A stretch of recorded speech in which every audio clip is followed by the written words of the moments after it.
سوچئے، ایک ایسا سفر جو منزل پر پہنچے بغیر ہی مکمل ہو جائے، اور ایک ایسا حج جو کیا ہی نہ گیا ہو لیکن اس کی قبولیت کا درجہ سب سے اونچا ہو۔ جی ہاں، آج کی کہانی ایک ایسے ہی حج کی ہے جو اصل میں کبھی کیا ہی نہیں گیا۔ اور یہیں سے ایک بنیادی سوال اٹھتا ہے کہ سچی عبادت ہے کیا؟ کیا وہ صرف کچھ خاص رسومات کو ادا کر دینے کا نام ہے، یا پھر اس کا تعلق کسی ایسے کام سے ہے جسے شاید ہمارے سوا کوئی اور دیکھ ہی نہ رہا ہو؟ چلیے چلتے ہیں وقت میں پیچھے، 8ویں صدی کے کوفہ شہر میں۔ کوفہ اس وقت کا ایک بہت بڑا عظیم شہر تھا، علم و فن کا مرکز، بازار تھے، رونق تھی، زندگی تھی۔ لیکن جہاں روشنی ہوتی ہے نا، وہاں سائے بھی ہوتے ہیں، اور اس شہر کی اندھیری گلیوں میں غربت اور بے بسی بھی چھپی ہوئی تھی۔ تو اسی دور میں ایک بہت بڑے عالم، ایک محدث، حج کے لیے مکہ جا رہے تھے۔ ان کا دل اللہ کی یاد سے بھرا ہوا تھا، اور ان کا مقصد تھا اللہ کے گھر کا مقدس سفر۔ لیکن پھر کوفہ کی حدود میں رات کے اندھیرے میں انہوں نے کچھ ایسا دیکھا جس نے نہ صرف ان کے سفر کا رخ بدلا بلکہ شاید عبادت کے معنی ہی بدل کر رکھ دیے۔ تو یہاں سے شروع ہوتا ہے کہانی کا اصل حصہ، ایک ایسی ملاقات جس نے ان کے سامنے ایک امتحان لا کر کھڑا کر دیا۔ ان کا ذاتی عبادت کا سفر اب انسانیت کی خدمت کے ایک عظیم امتحان میں بدلنے والا تھا۔ ذرا اس منظر کو امیجن کیجئے، رات کا سناٹا، ایک اندھیری گلی، وہاں کوڑے کا ڈھیر، اور اس ڈھیر پر ایک عورت کالے نقاب میں جھکی ہوئی ہے۔ وہ ایک مرے ہوئے جانور کے جسم سے گوشت کاٹ رہی ہے۔ یہ دیکھ کر ان عالم کا دل کانپ اٹھا، ان سے رکا نہیں گیا۔ ظاہر ہے ان کے دماغ میں سوال اٹھے، آخر یہ عورت کون ہے؟ ایسی کیا مجبوری آن پڑی ہے کہ اس کو یہ کام کرنا پڑ رہا ہے؟ انہوں نے فیصلہ کیا کہ وہ سچائی جان کر رہیں گے، اور وہ خاموشی سے اس عورت کے پیچھے چل دیے۔ جب انہوں نے اس خاتون کو روکا اور اس کی اس حالت کی وجہ پوچھی تو جو جواب ملا وہ ان پر بجلی بن کر گرا۔ اس عورت نے روتے ہوئے کہا، ہم رسول اللہ صلی اللہ علیہ وآلہ وسلم کی اولاد سے ہیں، میرے بچے یتیم ہیں، اور ہم 3 دن سے بھوکے ہیں۔ ایسی حالت میں شریعت بھی حرام چیز کو حلال کر دیتی ہے۔ آپ سوچ سکتے ہیں یہ الفاظ سن کر کیا حال ہوا ہوگا۔ اور یہ سننے والے کوئی عام مسافر نہیں تھے، یہ تھے اپنے وقت کے عظیم الشان عالم اور ولی عبداللہ بن مبارک۔ تو عبداللہ بن مبارک آخر تھے کون؟ دیکھیں، ان کا شمار اسلام کے سب سے بڑے علماء میں ہوتا تھا۔ وہ مرو میں پیدا ہوئے، امام ابو حنیفہ جیسے عظیم امام کے شاگرد تھے۔ صرف عالم ہی نہیں، ایک بہت بڑے تاجر بھی تھے، لیکن ان کی پہچان تھی ان کی سخاوت، ان کی دریا دلی۔ ان کا معمول تھا کہ ایک سال وہ حج کرتے تھے اور اگلے سال جہاد میں جاتے تھے، اور یہ سال ان کے حج کا تھا۔ اور اب اس ایک لمحے میں عبداللہ بن مبارک ایک عجیب دوراہے پر کھڑے تھے۔ ایک راستہ مکہ جا رہا تھا اور دوسرا راستہ اس بے بس خاندان کی طرف مڑ رہا تھا۔ فیصلہ بہت بڑا تھا۔ ان کے پاس اس وقت حج کے سفر کے لیے کتنا پیسہ تھا؟ روایات کے مطابق تقریباً 300 سے لے کر 1000 سونے کے دینار۔ یہ اس زمانے میں ایک بہت بڑی رقم تھی۔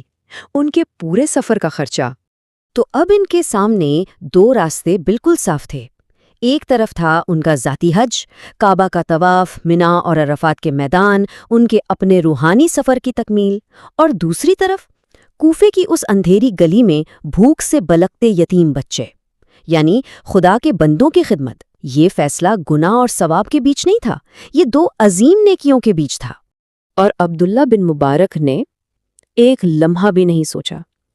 انہوں نے وہ پوری رقم، وہ سارے دینار اس عورت کو دے دیے اور کہا، یہ لو، اپنے بچوں پر خرچ کرو، میرے لیے اس وقت حج سے بہتر کام یہی ہے۔ اور بس وہ مکہ جانے کے بجائے چپ چاپ اپنے شہر مرو واپس لوٹ گئے۔ اب اگر کہانی یہاں ختم ہو جاتی تو یہ ایک بہت بڑی قربانی کی داستان ہوتی، لیکن اصل معجزہ، اصل حیرت انگیز بات تو اس کے بعد شروع ہوتی ہے، کیونکہ انہیں اس کام کا صلہ ایک ایسے طریقے سے ملا جس کا کوئی سوچ بھی نہیں سکتا تھا۔ تو ہوا یہ کہ کئی مہینے گزر گئے۔ عبداللہ بن مبارک اپنے شہر میں ہی تھے، کسی کو اس راز کا پتہ نہیں تھا۔ پھر حج کا وقت ختم ہوا اور حاجیوں کے قافلے مکہ سے واپس آنا شروع ہوئے اور لوگ دھڑا دھڑ ان کے پاس حج کی مبارکباد دینے آنے لگے۔ ان کے دوست، ان کے ساتھی سب آ کر کہتے، عبداللہ حج مبارک ہو، ہم نے تمہیں منا میں دیکھا تھا، آواز بھی دی، لیکن تم نے جواب ہی نہیں دیا۔ عبداللہ سب سن کر خاموش ہو جاتے، وہ تو مروا سے نکلے ہی نہیں تھے، تو منا میں کیسے ہو سکتے تھے؟ پھر کوئی اور آتا اور کہتا، عرفات کے میدان میں بھی تم ہم سے نہیں ملے، ہم سب نے تمہیں وہاں دیکھا تھا۔ ہر آنے والا قسم کھا کر کہتا کہ اس نے عبداللہ بن مبارک کو حج کرتے ہوئے دیکھا ہے۔ اب تو عبداللہ کی حیرانی اور پریشانی حد سے بڑھنے لگی تھی۔ وہ اسی کشمکش میں تھے کہ آخر یہ ہو کیا رہا ہے۔ اور پھر اسی رات جب وہ سوئے تو انہیں ایک خواب آیا، اور اس خواب میں اس سارے ماجرے سے پردہ اٹھ گیا۔ خواب نے انہیں رسول اللہ صلی اللہ علیہ وسلم کی زیارت نصیب ہوئی، اور آپ صلی اللہ علیہ وسلم نے فرمایا، عبداللہ پریشان نہ ہو، تم نے میری اولاد کی جو مدد کی نا، اللہ تعالیٰ کو تمہارا وہ عمل اتنا پسند آیا کہ اس نے تمہاری شکل میں ایک فرشتہ بھیج دیا جس نے تمہاری طرف سے حج کے سارے ارکان ادا کیے۔ تو یہ خواب صرف ایک معجزے کے بارے میں نہیں تھا، یہ اصل میں عبادت اور بندگی کی حقیقت پر ایک بہت گہرا سبق تھا۔ اسلام میں ایمان کا سب سے اونچا درجہ ہے احسان۔ احسان کا مطلب کیا ہے؟ اس کا مطلب ہے خوبصورت کام کرنا، یعنی اللہ کی عبادت ایسے کرنا جیسے ہم اسے دیکھ رہے ہیں، اور اگر یہ احساس نہ ہو تو کم سے کم یہ یقین تو ہو کہ وہ ہمیں دیکھ رہا ہے۔ عبداللہ بن مبارک کا یہ عمل اس احسان کی ایک بہترین مثال تھا۔ تو اس پوری کہانی کا نچوڑ کیا ہے؟ یہی کہ اللہ کے بندوں کی خدمت کرنا دراصل اللہ کی عبادت کا ہی ایک بہت بڑا، بہت اعلیٰ اظہار ہے۔ دیکھیے، یہ کہانی یہ نہیں کہتی کہ ایک عبادت دوسری سے افضل ہے، بلکہ یہ سکھاتی ہے کہ اصل ایمان اس چیز میں ہے کہ وقت کی سب سے بڑی ضرورت کو پہچانا جائے۔ اور آخر میں یہ کہانی ہمارے لیے ایک گہرا سوال چھوڑ جاتی ہے۔ ہم سب کے آس پاس بھی کئی ضرورت مند ہیں، ایسے موقع ہیں جہاں ہماری مدد کی، ہماری توجہ کی ضرورت ہے۔ تو سوچنے کی بات یہ ہے کہ آج کے دور میں ہمارا کوفہ کہاں ہے، اور ہمارا وہ کون سا حج ہے جو ہماری خدمت کا انتظار کر رہا ہے؟